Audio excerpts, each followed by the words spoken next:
190 বছর ধরে ইংরেজদের অধীনে ছিল। সেই ইংরেজদের হাত থেকে দীর্ঘদিন ভারত শাসন করেছে এবং সংবিধানে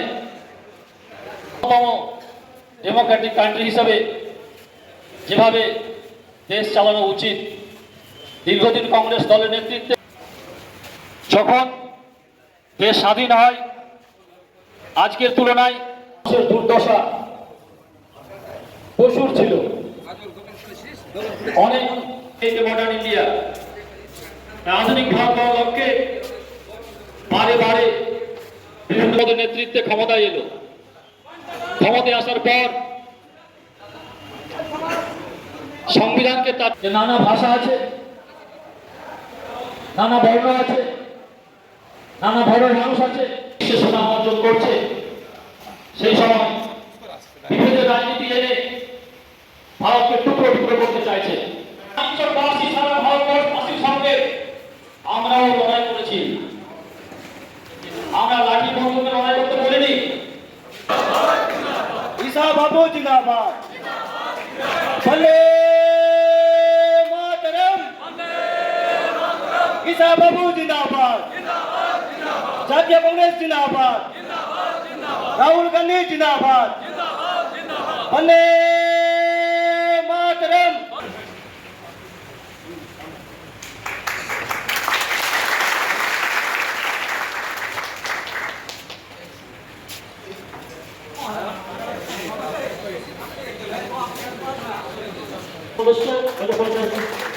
আমাদের সাংসদকে সম্মাননা দিলেন। আমাদের মালদাবাসীর সাদা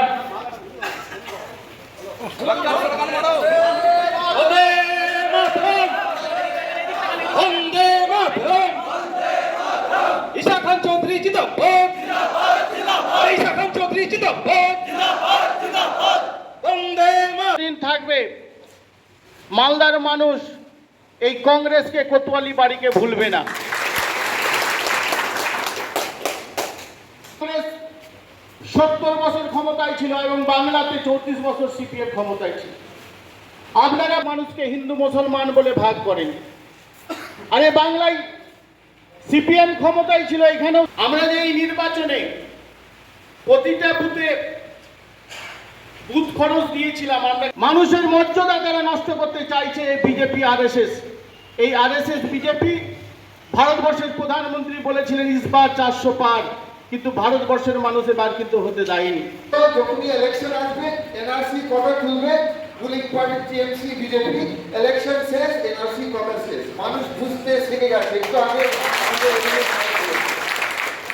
তো এনআরসি যেভাবে লোকদেরকে ভয় দেখানো হচ্ছে, এবার নতুন বার্তা আমাদেরকে লোকদেরকে পৌঁছাতে হবে। 1 নম্বর হচ্ছে, যেমন আমাদের কনফারেন্স লিডার মুজফর সাহেব বলেছে, 1 নম্বর হচ্ছে যে বিজেপি আগামী দিন আমাদের দেশে আর আসবে না, আগামী দিন আসবে না।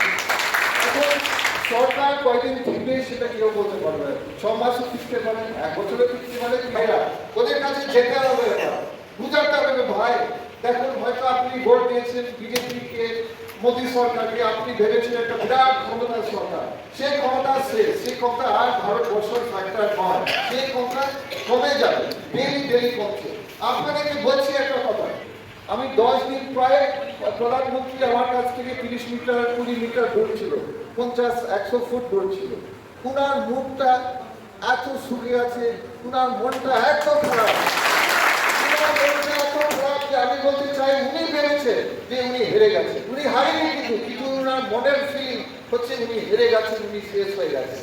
কারণটা যেমন আমাদের বন্ধুরা বলছিলেন,